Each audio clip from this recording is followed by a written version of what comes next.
Uruguay es un país famoso por el fútbol. Fue la sede del primer mundial. También es conocido por su producción de carne orgánica y ser, además, una nación pionera en políticas progresistas. Entre estas, fue la primera de la región en declarar el derecho al agua como un derecho humano en su constitución. Y sin embargo, en las últimas semanas hemos recibido esta clase de imágenes desde Montevideo. Sabemos justamente que en Uruguay se está viviendo una crisis con respecto al agua potable, mientras que el país se enfrenta a su peor sequía en 70 años. Ya cuando te cepillas los dientes es horrible. Se siente el agua salada, es asquerosa. Esto, en todo caso, es extraño no solo por la declaración constitucional o porque los países no puedan entrar en sequía. Ciudad del Cabo se queda sin agua. A 100 kilómetros de Sao Paulo, son patentes las evidencias de la peor sequía que el Estado ha experimentado en los últimos 80 años. La intensa sequía también afecta a miles de cultivos agrícolas. En Lorica, por ejemplo, se han perdido más de 15.000 hectáreas de plátano.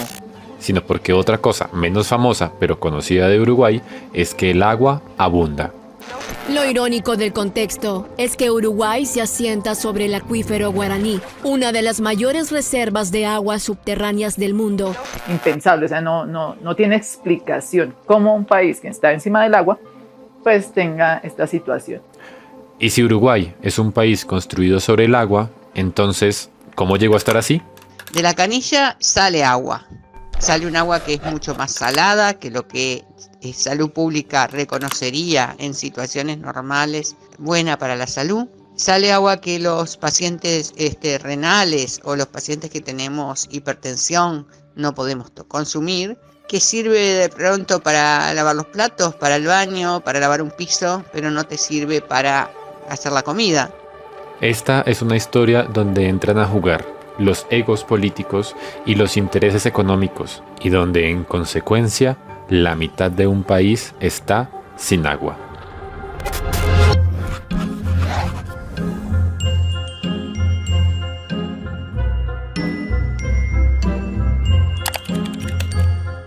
Si miramos el mapa de Uruguay, vemos que está bordeado por un río que no es nada más ni nada menos que el río de la Plata, un cuerpo de agua que combina las aguas del río Paraná y el homónimo Uruguay. Y además, si vemos aquí, el país está atravesado, dividido en dos por completo por el río Negro, y este cuerpo de agua enorme llamado Lago Rincón del Bonete. Pero no solo eso, si nos acercamos, vemos que cada una de estas líneas son ríos. Y si vemos este río, vemos que es un río masivo, se ve que es bastante importante desde el satélite. Y además desemboca aquí, apenas a afueras de Montevideo, donde viven 1.32 millones de personas, de un país de 3 millones y punta. En resumen, en esta zona vive la mitad de la población de todo el país. Y si tienes a la población tan concentrada y agua por todo el territorio nacional, ¿cómo haces para quedarte sin agua? Bueno, la primera respuesta es que deja de llover. Pero no solo deja llover un poco, sino que en toda la zona sur del continente las lluvias se han ido reduciendo durante los últimos 3 años. El tema llegó a mayores cuando empezó a tener que tomarse agua de las nacientes, de donde vierte el río Santa Lucía, que es el río de la Plata, que es agua de un estuario y por lo tanto agua que está mezclada con el agua del mar y es salada. No solo eso, sino que el río más importante para otros 3 países, todos fronterizos con Uruguay, Brasil, Paraguay y Argentina, el río Paraná, que ya mencionamos y que desemboca en el río de la Plata, ha reducido su caudal reiteradamente en los últimos años de forma histórica. Y sin embargo, parece que el cambio climático esta vez no es el principal causante.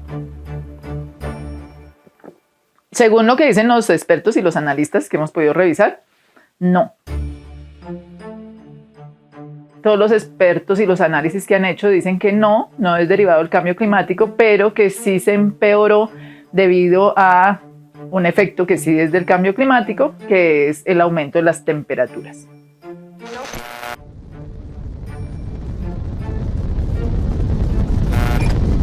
A la sequía, o más bien a la falta de lluvias para mantener los embalses, el aumento de la temperatura ha implicado varias cosas: que la gente utilice más agua y que se evapore con mayor velocidad. Entonces, sumada a la sequía, el aumento de las temperaturas ha hecho que los embalses, pues, digamos, ya hayan llegado a sus mínimos. Y pues obviamente eso impide que llegue agua a Montevideo y Canelones, que son las dos zonas más afectadas. Entonces, ha dejado de llover, pero el cambio climático no es el causante. Repasemos. Uruguay es un país lleno de agua y vacío de gente. ¿A dónde se fue toda el agua?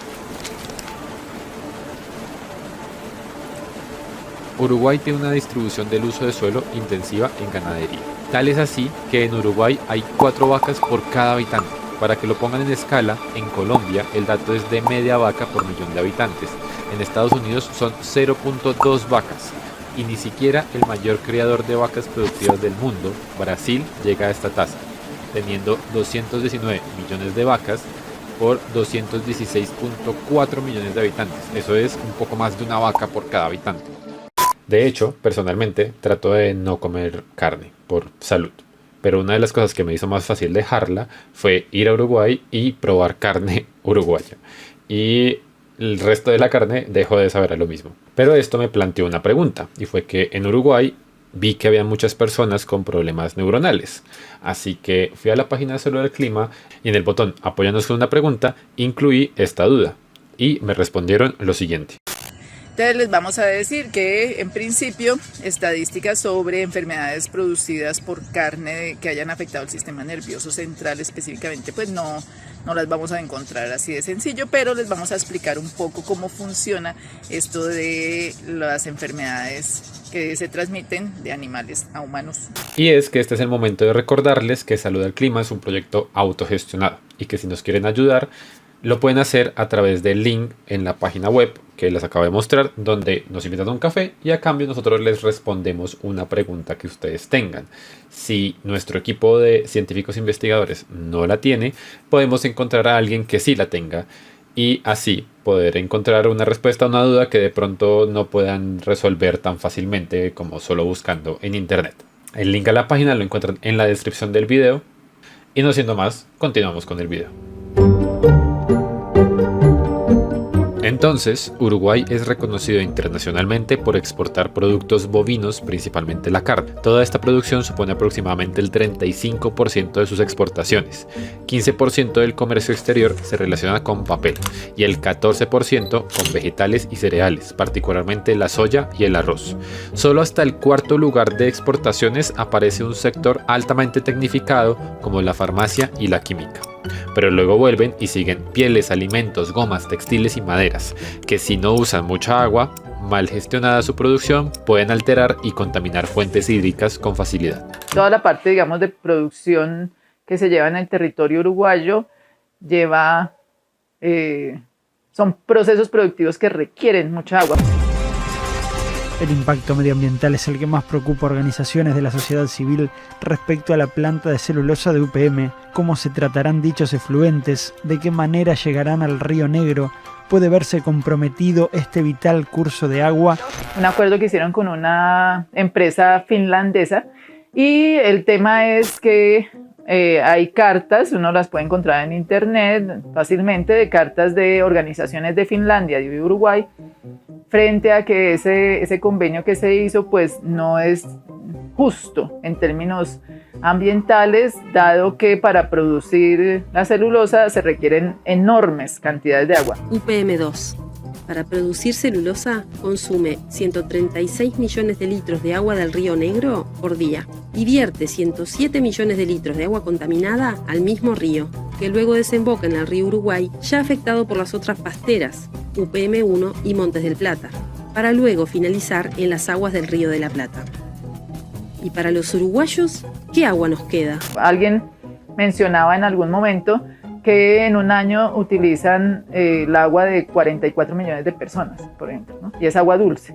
Pero además el río Santa Lucía, que tiene una cuenca bastante importante al sur del país, tiene varios atropellos a su buena salud, digamos, que son por un lado que las areneras cargan arena de las orillas del río Santa Lucía para construcción, sin permisos, en la noche, y han sido detectadas también por el intendente del departamento de Canelones a través de drones y se denuncia, pero no hay ninguna sanción más que económica y por lo tanto eso se vuelve a repetir. Entonces, algunos responsabilizan a este tipo de empresas de eso.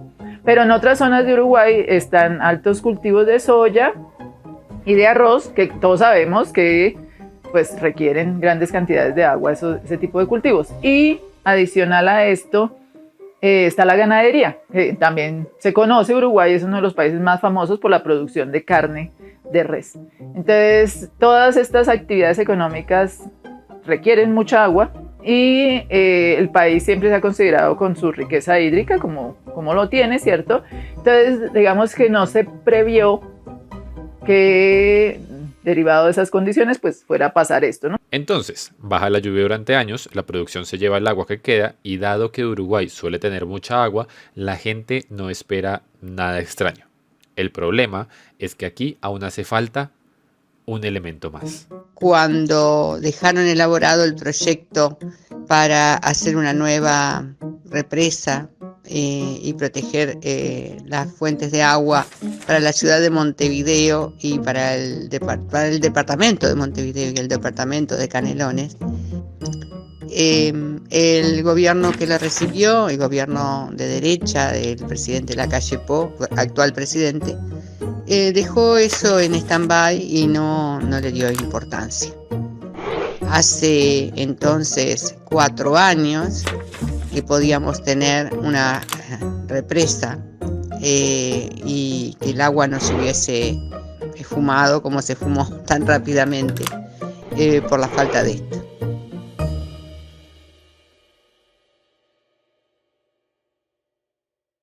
Bueno, ese tema está en evaluación, se tiene que resolver en pocos días.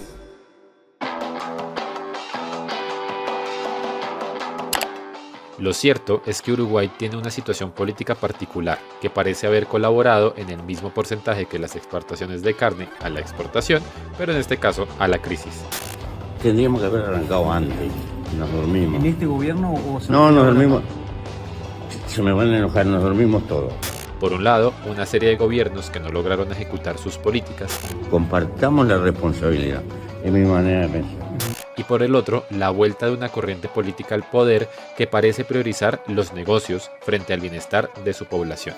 Yo quería preguntar acerca de si hay alguna autocrítica en la reacción, si este escenario se podía haber previsto con anticipación, y bueno, ¿y de qué inversión estamos hablando, sobre todo respecto a esta última obra? Gracias. ¿Inversión en dinero? Sobre lo segundo, y no lo tomen al pie de la letra, en el entorno de los $20 millones. La inversión en la obra. El gobierno lo que hizo fue, después de 3 meses, de 6 meses de sequía, sacarle el IVA, o sea, sacarle un impuesto al agua para que la gente la comprara más barata. Pero no ha rebajado un peso el agua que provee de las canillas, es agua no potable. Aunque algunas autoridades sanitarias al parecer han dicho que sí. Sin embargo, pues dado el riesgo, se han hecho alertas para que personas con hipertensión y con problemas renales no consuman esa agua, sino que la tomen de los botellones, ¿cierto? En el caso mío, en la familia, tenemos una niña que está teniendo que usar cremas especiales porque hay zonas de su cuerpo que se le han erosionado por el uso del agua salada y con demasiado cloro para la ducha. Y la inequidad que se ha generado es que pues quienes no puedan comprar botellón porque eso es caro, pues les toca tomar esa agua que no es necesariamente potable, ¿no? ¿Por qué no se les deja de cobrar el servicio del agua a las personas si eso es un servicio caro allá? Porque no se surte a la gente con el agua sin cobro, ¿sí? Que el Estado se haga cargo de eso, o sea, son como los mínimos que uno esperaría ocurrieran. Pero no, allá se le quitó el IVA y con eso como que fue suficiente para que la gente compre un agua un poco menos cara, pero mucha gente no tiene cómo comprar el agua, o sea, eso no es justo. Durante los años de pandemia, el mundo se paralizó, pero Uruguay no. En Uruguay se le dijo a la gente que tenía que hacer una conducta responsable y que cada uno decidía lo que quería hacer y lo que podía hacer. Por lo tanto, a nadie se lo encerró y a nadie se le prohibió trabajar. Pero este gobierno se excusa en la pandemia para decir que no pudo llevar adelante esta represa sobre el río Santa Lucía. ¿No es así? Quería en términos generales, en cuanto a la crisis que está atravesando el país, si se podía haber previsto medidas con anticipación. No, eso te lo contesté al principio. Ahora te contesto sobre el segundo, que es el tema de la inversión, del dinero que se va a gastar. ¿Así lo entendí yo la pregunta, no? ¿O no? Perfectamente se podría haber hecho 2020, 2021 y 2022. Y lo que va de 2023 ya tendría que estar hecha la represa porque es una obra que le lleva unos meses. Entonces, ahora están trayendo por cañerías de plástico, plastiducto, agua del río San José.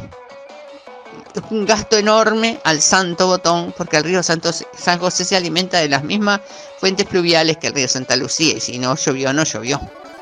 Estábamos hablando recién de por qué se hace esta obra ahora. El río San José hasta hace poco tiempo no estaba disponible para extraer agua. De hecho, había problemas en el río San José, por eso que se puede hacer esta obra en este momento. Casupá es la misma cuenca de Santa Lucía. No quiere decir tampoco que se postergue el proyecto o que se abandone el proyecto de Casupá. Necesitamos una fuente alternativa.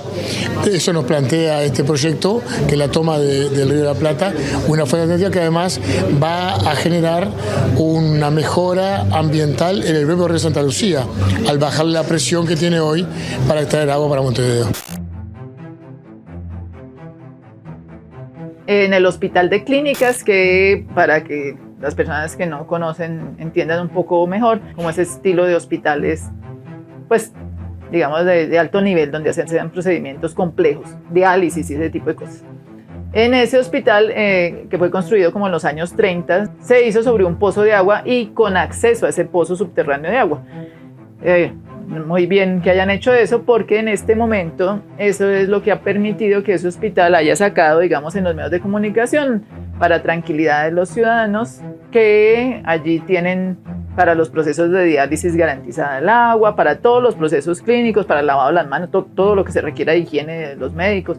Entonces, eso calma un poco, digamos, también a las personas, pues porque la atención en salud siempre es un tema crítico. Entonces, también un tema de salud ahí que se logró subsanar solamente por la coincidencia de que ellos hubieran hecho esa obra con acceso a ese pozo de agua. Montevideo tiene pozos de agua. Algunos son de agua potable y otros son de agua usable para otros usos.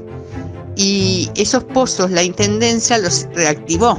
Pues la alcaldesa ha decidido que se abran algunos de esos pozos para el uso de la población, y eso ha generado como algún nivel de conflicto con el gobierno nacional. Al parecer la alcaldesa de Montevideo pidió ayuda, pues los países le respondieron, pero le respondieron fue al gobierno nacional, entiendo, y el gobierno nacional dijo algo así como que no, nosotros no requerimos ayuda, es como lo que nos dicen. Entonces aquí parece que hubo más bien un sesgo político en la toma de decisiones. Y entonces estos dos territorios que tienen como una corriente política un poco diferente a la nacional, pues se han visto más afectados. En algunos casos el agua se está usando para llevar a instituciones como agua bebible, y en otros casos se está usando para, por ejemplo, los bomberos, o para el caso de surtir agua para la limpieza en hospitales y sanatorios. O sea que el subsuelo de Montevideo tiene agua, y tiene agua viable. Pero estos señores quieren construir una planta potabilizadora de agua en el río de la Plata. Y esa es la intención, y por eso no construyeron la represa en el río Santa Lucía. Lo que quieren es hacer un proyecto que se llama Neptuno, que sale millones de dólares y que proveería de agua salada y muchas veces con cianobacterias a Montevideo. Sobre el proyecto Neptuno podemos hacer un video completo. Y en efecto, para este caso de la sequía en Uruguay hay demasiadas aristas por cubrir. De hecho, este video nace de una investigación más grande que estamos haciendo para otro video que trata sobre las sequías y las ciudades. Pero para generar toda esta producción estamos buscando apoyo. Ya les mencionamos el botón con el que nos pueden apoyar haciéndonos una pregunta y otorgando un apoyo voluntario. Pero también aquí en la descripción pueden encontrar el link al Patreon que estamos lanzando, que es de la casa matriz de donde se edita todo esto, se sacan todos los diseños, se hacen todas las animaciones, se hace todo el montaje, todo el audio, todo. Pueden entrar al link y en la opción Ciudadanos Climáticos apoyan directamente la producción de este tipo de contenidos para salud al clima. Este apoyo es muy importante para nosotros, sobre todo ahorita, porque estamos lanzando una serie de productos y proyectos a largo plazo. Entre esos, esta serie de videos donde esperamos explorar temas de sostenibilidad, salud, gestión ciudadana y traérselos cada vez con mayor calidad. Entonces, si pueden y no les duele el bolsillo, les tenemos estas dos opciones en la magnitud y forma que ustedes prefieran. Y no siendo más, vamos a las... Los 4 meses del año pasado fueron críticos. Y eso derivó que en octubre del año pasado se decretara la emergencia agropecuaria, que eso permitía, digamos, garantizar para esa producción el agua necesaria. Pero como la sequía siguió y no se hizo, digamos, nada más, pues en febrero para las dos ciudades, Montevideo y Canelones, se expide una resolución para el uso de agua solamente para lo prioritario. Ya en marzo de este año, después ya venían dando pues esa resolución, empiezan las marchas.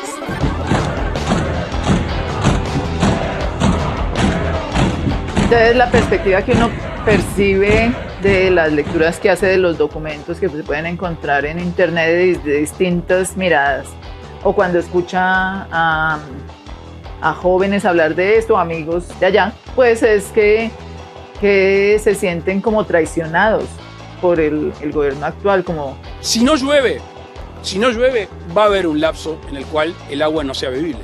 Como el papá que llega a la casa y no les dice que se quedó sin trabajo. Y entonces en la casa ya no pueden hacer mercado, no pueden comprar nada, ¿no? Y simplemente dicen, no, es que ya llevo tanto tiempo sin trabajo. Sí, es como venga, pero ¿por qué no nos dijeron antes? Pero ¿por qué no se previó? ¿Por qué nos trataron así?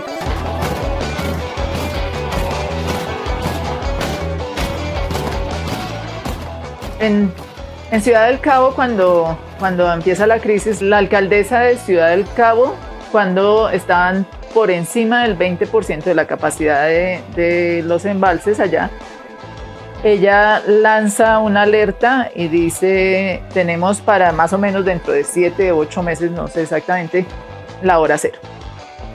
Pero no lo dice solo así, sino que dice, nos toca hacer lo siguiente. Que las empresas, la industria, el agro, todos regulen y bajen el consumo, digamos, en su producción, y que toda esa agua se priorice para el uso humano, pero cambiando prácticas también. Prácticas que si bien van de lo individual, no porque sean los culpables cada una de las personas de esa situación, sino porque la única forma de frenar una crisis así era que cada uno hiciera lo que tenía que hacer para que colectivamente eso tuviera un impacto. Cuando llega la hora cero, no se había consumido el agua que se esperaba que se consumiera como se venía haciendo. O sea, se logró frenar el consumo significativamente del agua. Simultáneamente, ¿qué se hizo? Se arreglaron todas las tuberías donde hubieran fugas.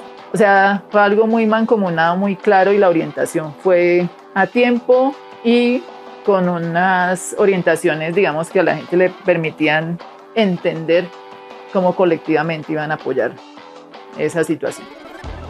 Lo importante aquí es que independiente de cómo se termine de resolver la crisis y que ojalá se termine de resolver lo más favorable posible a la gente, cada vez más se ve alrededor del planeta cómo las ciudades se quedan sin agua, mientras las fuentes hídricas potables se agotan y contaminan. El caso de Uruguay es significativo porque sorprende no solo al propio uruguayo, sino al mundo. La prensa internacional le hace eco y muchos expertos concuerdan en que este problema en Uruguay es solo el síntoma de algo que venía de hace tiempo, pero a lo que no se le había puesto el cuidado correspondiente. Y todo esto demuestra que estamos un poco anestesiados. Cada día es una cosa diferente, una sequía, un golpe de calor más, y cada uno de nosotros siente que hay poco por hacer. Algunos le apuestan a soluciones tecnológicas, otros a soluciones administrativas, otros más a hacer negocio con la necesidad. A nosotros nos han mantenido en un error. Nos han dicho que somos un país pobre, una sociedad pobre, y eso es una falsedad. Nosotros somos un país rico, porque estamos parados y rodeados por uno de los recursos más valiosos en esta etapa del mundo, que es el agua.